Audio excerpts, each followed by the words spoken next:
खाड़ कैसे के आरती उतारी रौरे अब करी विचार पूजावा के थाली लेके बानी हम माई कब से ठाड़ कैसे के आरती उतारी रौरे अब करी विचार पढ़ौलावा के हार लेके आइल बानी तनी करी ना विचार मैया दुर्गा रानी हम काला सामंगवानी को हाडवा से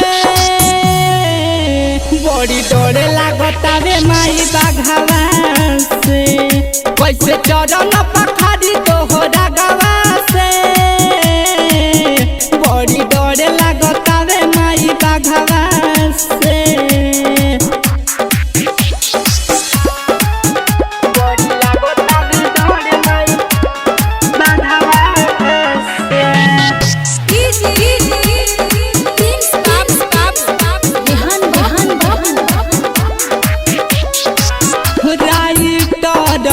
सद बिनती करे कर जोड़िए माई करे लदर संदुआरी बैठल बाया गरिए माई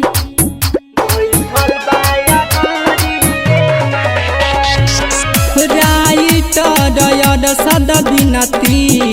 करे कर जोड़िए माई दर संदुआरी बैठल बाया गरिए माई अरुणा रे गावेला भजनिया के प्रेमी अभिषेक पूजल चरनिया के माई ने बताबे जनी सोहरा बाबा से बड़ी लागतावे डर माई बाघवा